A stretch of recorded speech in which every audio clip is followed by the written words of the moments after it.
On va laisser la place à notre frère Jean-Claude qui vient de l'île Maurice, plus précisément de la ville de Quatre-Bords. Voilà.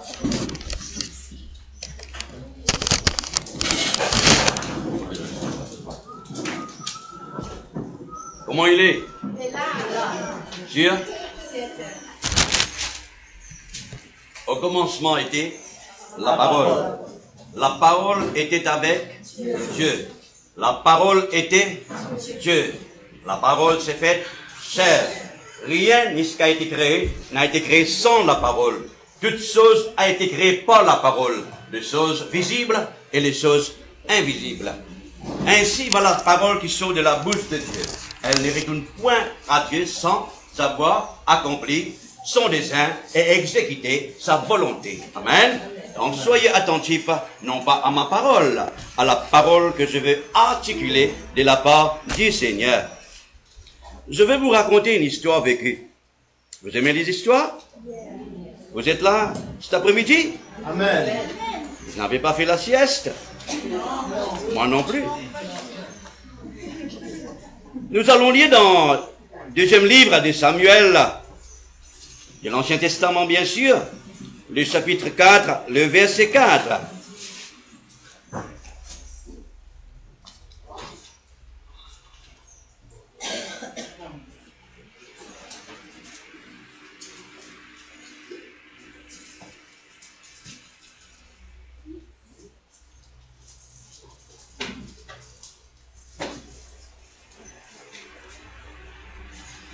Vous avez localisé? Vous êtes sûr? Jonathan, fils de Saül, avait un fils perclus de pieds et âgé de 5 ans. Lorsqu'arriva des Israël la nouvelle de la mort de Saül et de Jonathan, sa nourrice le prit et s'enfuit. Et comme elle précipitait sa fuite, il tomba et resta boiteux. Son nom était Méphibosheth. Amen. Amen. Peut-être vous avez lu cette portion d'écriture, oui ou non? C'est écrit noir sur blanc, oui ou non? C'est en français, en mauricien, en réunionnais. Vous êtes d'accord? Vous êtes là cet après-midi. Amen. Amen. À cette époque, lorsqu'un nouveau roi accède au trône, il veillait qu'aucun progéniture ou héritier de l'ancien roi reste vivant. Il tuait tout le monde de la famille de l'ancien roi. Pourquoi? Pour empêcher qu'un jour, un fils ou petit-fils de l'ancien roi accède de nouveau au trône. Alors là, nous voyons que Saül, le roi, est mort, son successeur, Jonathan, est mort, et ayant appris cette nouvelle, nous savons tous que le roi David accéda au trône. Bien sûr, selon la coutume de cette époque, ces soldats devaient tuer Méphibosheth pour l'empêcher un jour d'accéder au trône. Alors, la nourrice prit le gamin, elle s'enfuyait pour sauver la vie de ce jeune homme, pour préserver la dynastie de Jonathan. Quand elle savait que si le nouveau roi trouve ce gamin, il va perdre sa vie et la dynastie de l'ancien roi va cesser d'exister. Alors, il s'enfuyait avec le gamin pour les cacher quelque part. Belle histoire. Nous allons lire le Romains chapitre 6 verset 23. Quelqu'un peut m'aider à lire?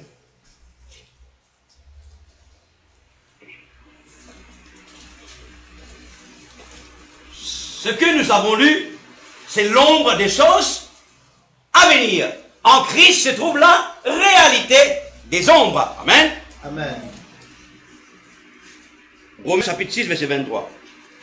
Car le salaire du péché, c'est la mort, mais le don gratuit de Dieu, c'est la vie éternelle en Jésus-Christ, notre Seigneur.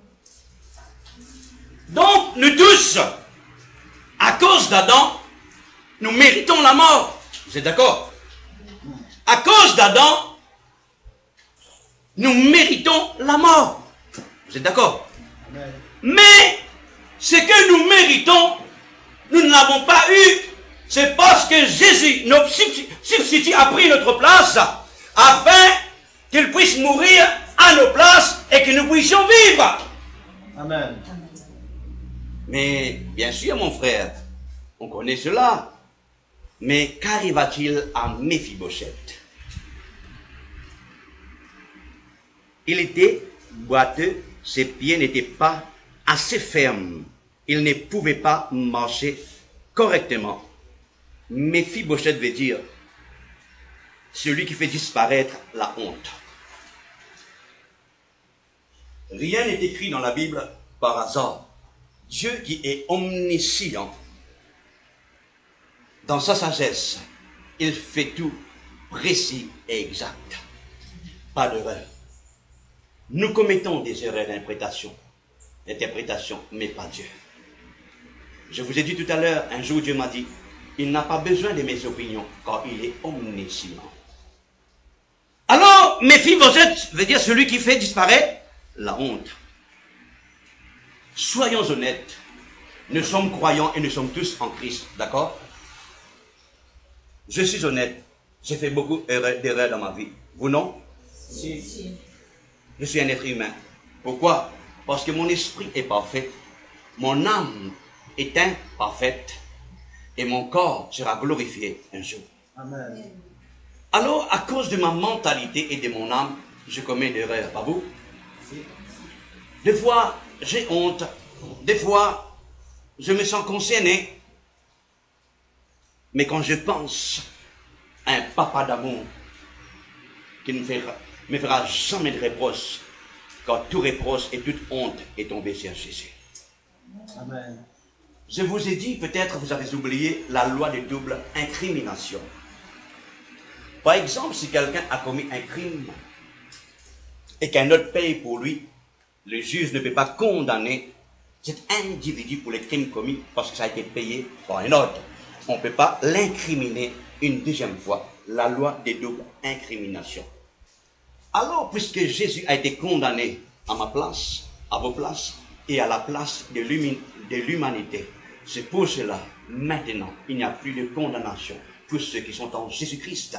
Car la loi de l'esprit de vie en Christ m'a affranchi de la loi du péché et de la mort. Amen. Alors, bien-aimés, des fois, nous avons honte, nous nous reprochons. Et les autres nous reprochent. Pourquoi? Parce que nous sommes ignorants de la grâce qui se trouve en Jésus-Christ. Bien sûr, mon frère, Méphibosheth.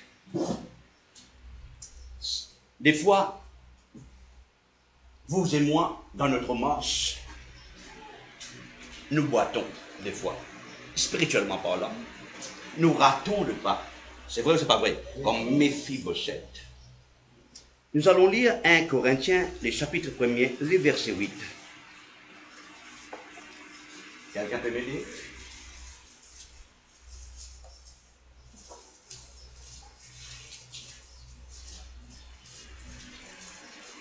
Pendant que vous ouvrez, qu'est-ce que ça veut dire l'évangile?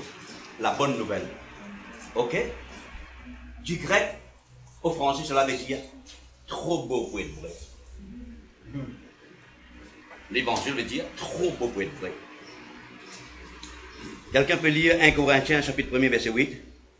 Il vous affirmera ainsi jusqu'à la fin. Arrête un moment. Recommence. Il vous affirmera aussi jusqu'à la fin. Ce qui il...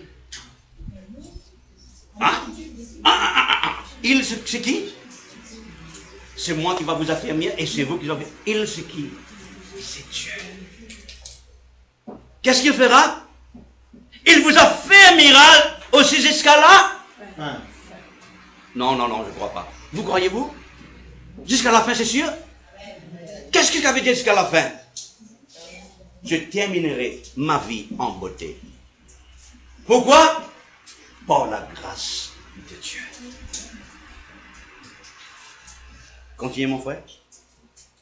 Pour que vous soyez irréprochables au jour de notre Seigneur Jésus-Christ. Donc le jour arrivera, le jour du Seigneur Jésus-Christ, nous serons irréprochables, sans reproche. Méphibosheth veut dire, celui qui fait honte, fait des reproches. Mais puisque Dieu, dans son amour et sa grâce, va nous affermir jusqu'à la fin, pour que nous soyons irréprochables au jour de notre Seigneur Jésus-Christ, j'ai de l'espoir. Amen. Je peux avoir confiance dans un Dieu fidèle. C'est ça marcher par la foi. Pourquoi? Ainsi va de la parole qui sort de la bouche de Dieu.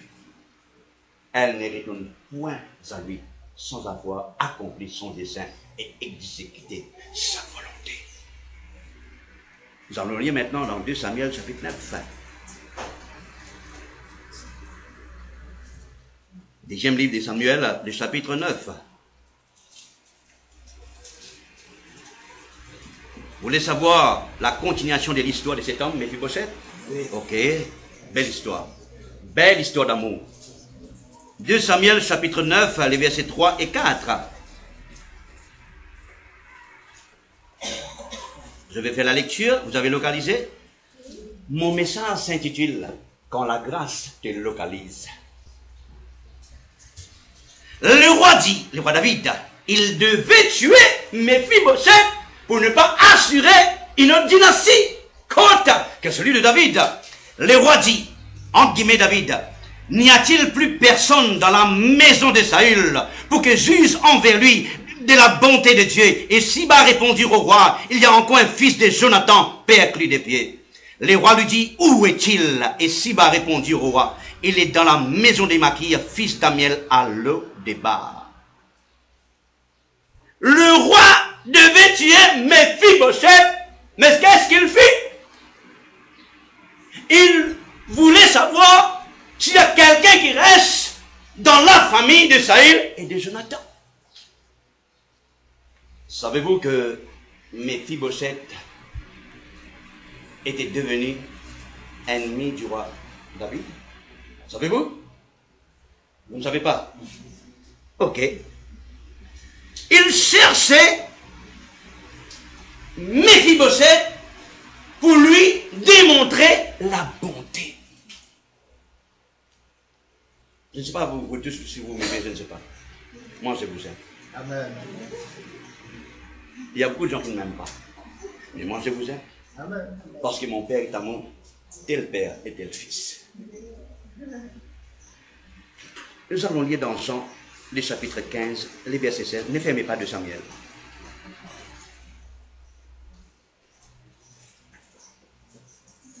Jean, chapitre 15, les versets 16. Quelqu'un peut lire? Ce n'est pas vous qui m'avez choisi, mais moi je vous ai choisi et je vous ai établi afin que vous ayez et que vous portiez du fruit et que votre fruit demeure, afin que ce que vous demanderez au Père en mon nom, il vous le donne. Qui nous a choisis? Qui nous a localisés? Qui nous a cherchés? Dieu, dans sa grâce, son amour, sa miséricorde et sa bonté. Nous méritions tous la mort. Le salaire du péché, c'est la mort. Nous méritions tous la mort. Méphibosheth faisait honte et reproche. Mes frères et mes sœurs, nos péchés faisaient honte et reproche à Dieu. Mais au lieu de nous tuer, de nous exécuter, Dieu a exécuté dans son amour et sa grâce Jésus-Christ comme substitut à nos places. Ce n'est pas une grâce quand la grâce te localise. Éphésiens chapitre 1er. Pendant que vous ouvrez, quand est-ce que Dieu nous a choisis? Quand? 20 ans de cela? 50 ans de cela? Quand il nous a choisis? Mais pourquoi nous n'existons pas? Comment a-t-il pu nous choisir avant notre existence? Éphésiens chapitre 1er, versets 4 et 5. Quelqu'un peut lire? En lui, Dieu nous a élus avant la fondation du monde pour que nous soyons saints et irréprochables devant lui. Il nous a prédestinés dans son amour à être enfants adoption par Jésus-Christ selon le bon plaisir de sa volonté. Amen. Amen. Nous n'avons rien fait pour mériter cela de la part de Dieu. Avant de naître sur la terre des hommes, avant notre existence, nous étions dans la pensée de Dieu. Nous étions dans sa pensée. Nous étions dans son cœur. Prédestiné, cela veut dire destiné d'avance. Quelle grâce, quelle faveur, quel amour et quelle bonté. Amen. Est-ce que je peux continuer? Nous allons lire Romains chapitre 5, verset 15.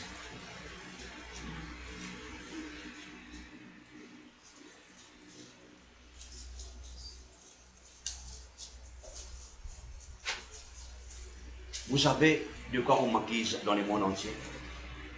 Moi, on m'accuse de présenter un Dieu d'amour et un Dieu de grâce. Voilà de quoi l'on m'accuse. Nous allons lire. Quelqu'un peut lire?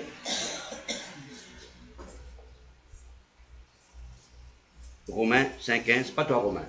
Je dis Romain ici. 5,15.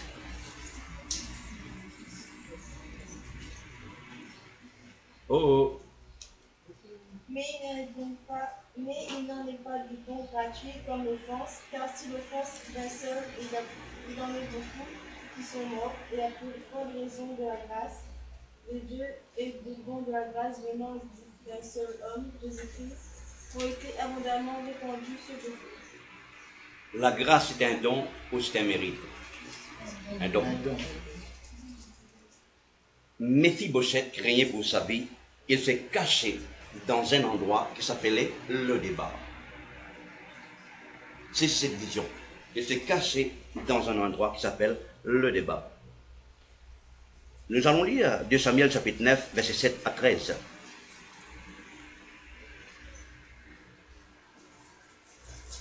« 2 Samuel, chapitre 9, 7 à 13. Verset 6. Et Méphibosheth, fils de Jonathan, fils de Saül, vint auprès de David. Qu'est-ce que Méphibosheth attendait? La mort. Il savait cela. Le roi l'a cherché et l'a trouvé. Et Méphibosheth, fils de Jonathan, fils de Saül, vint auprès de David, tomba sur sa face et se prosterna. David dit, Méphibosheth, et il répondit, voici ton serviteur. David lui dit, ne crains point, car je veux te faire du bien. Je vais le tuer, je vais te faire du bien.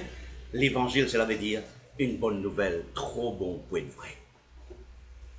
Je te rendrai toutes les terres de Saül ton père, et tu mangeras toujours à ma table. Il se prosterna et dit, qu'est ton serviteur pour que tu regardes un chien mort tel que moi? Le roi appela Siba, serviteur de Saül, et lui dit, je te donne au fils de ton maître tout ce qui appartenait à Saül et toute sa maison. Tu cultiveras pour lui les terres, toi tes fils et tes serviteurs. Tu feras les récoltes afin que le fils de ton maître ait du pain à manger. Et Méphibosheth, fils de ton maître, mangera toujours à ma table. Ô Siba avec 15 fils et 20 serviteurs au service de Méphibosheth. Nous avons des anges à nos services, exécuter les ordres de Dieu. Amen. Alléluia! La grâce nous a localisés pour nous bénir, pour nous gracier, pour nous faire miséricorde, pour nous montrer son amour, sa patience, sa bonté, sa paix, sa prospérité, la santé, la délivrance. Ah. Moi, je ne peux pas rester tranquille. À chaque jour, je remercie mon Père pour un tel amour et une telle grâce. Amen. Je méritais la mort, mais il m'a donné la vie. Je méritais la mort, il m'a donné la vie. Le débat veut dire sans pâturage, sec, maudit. Il nous a bénis de toutes sortes de bénédictions spirituelles dans les lieux célestes en Jésus-Christ. Nous ne sommes pas maudits, nous sommes béni. Amen. Éphésiens, les chapitres 1er, les versets 3. Quelqu'un fait la lecture.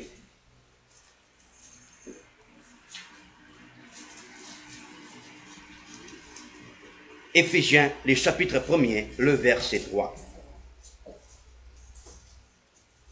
Béni soit le Dieu et Père de notre Seigneur Jésus-Christ, qui nous a bénis de toute bénédiction spirituelle dans les lieux célestes en Christ. Les mots bénis en grec, c'est deux mots. Makarizo, premier. Makarizo veut dire être heureux, élargir, agrandir. Deuxième est logéo, parle du bien, faire des éloges. Par ce que Christ a accompli, quand Dieu nous regarde, il fait des éloges de nous. Amen. Qu'est-ce que ça veut dire, faire des éloges? Des compliments. Dieu, quand il nous regarde, il ne dit pas, tu es méchant, je vais te bénir. Il fait des éloges. Elogia. C'est-à-dire, il dit, voici mon fils, voici ma fille, je l'aime dans mon amour, je l'ai guéri, je l'ai délivré, je l'ai béni. Quand Dieu nous regarde, quand le Père nous regarde, un papa d'amour, il nous a localisés pour nous faire grâce et faire des éloges de nous. Deux fois, les miroirs nous mentent. C'est vrai, c'est pas vrai. Miroir, qu'est-ce que tu dis que je suis? Non, nous n'avons pas besoin des opinions des autres et du miroir. Nous sommes de nouvelles créations en Christ. Des fils et des filles du Dieu vivant. Nous méritions la mort, mais la grâce nous a localisés pour nous purifier, pour nous délivrer, pour nous bénir, pour faire des éloges sur nous. Et Dieu, quand il nous regarde, il nous fait des éloges. Nous allons lire dans Éphésiens, les chapitres 1er et les versets 6. Quelqu'un peut lire? Pour célébrer la gloire de sa grâce, donc il nous a favorisés dans le bien-aimé. Quelqu'un peut lire encore, mon frère? Merci. À la louange de la gloire de sa grâce qui nous a accordé en son bien-aimé. Soulignez les mots. Il nous a accordé dans les bien-aimés. En grec, c'est charitou. C'est H-A-R-I-T-O-O. Cela dérive du mot charis, grâce. Le mot charitou veut dire grandement favorisé. Non pas favorisé, mais grandement favorisé. Qu'est-ce que Dieu nous a fait? Grandement favorisé. David a manifesté la bonté vis-à-vis de Méphibosheth. Dieu a manifesté grande faveur en notre faveur. Charité veut dire grandement favorisé. Dans la dispensation de la grâce, c'est meilleur que toutes les dispensations passées. Nous sommes largement et grandement favorisés. Charité. Nous allons ouvrir dans Luc, le chapitre 1er et les versets 28.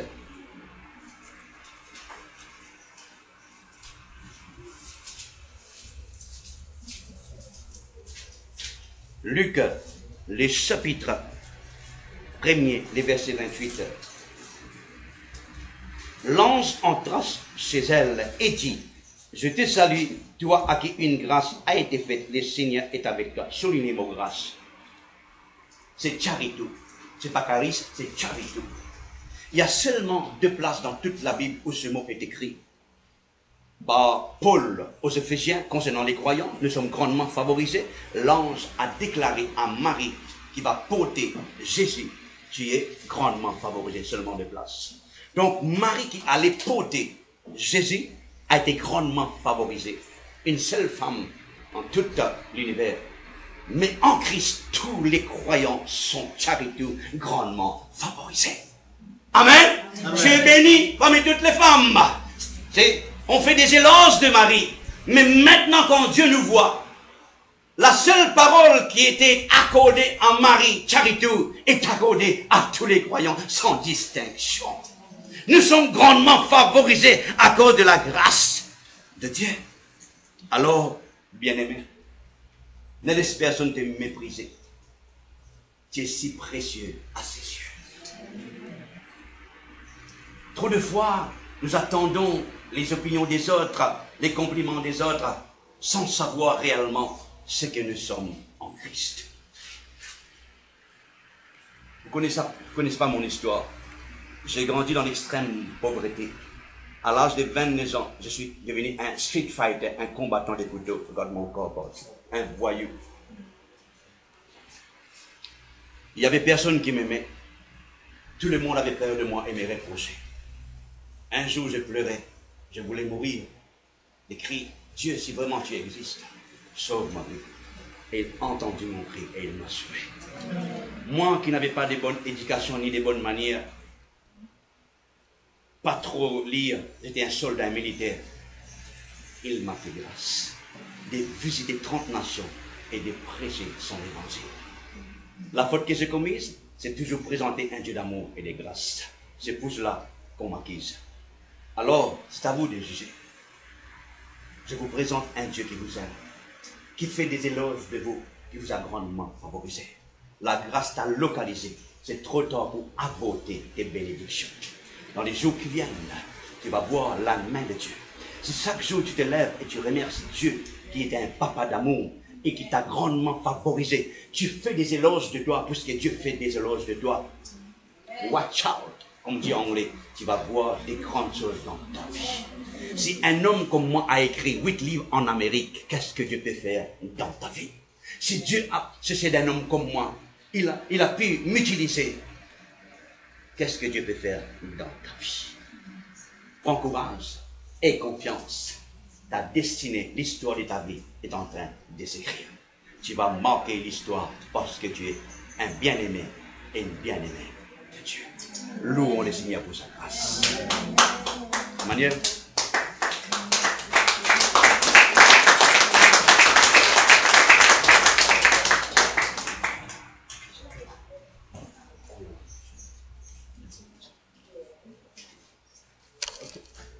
Raison de plus pour se mettre debout et chanter. Je suis heureux.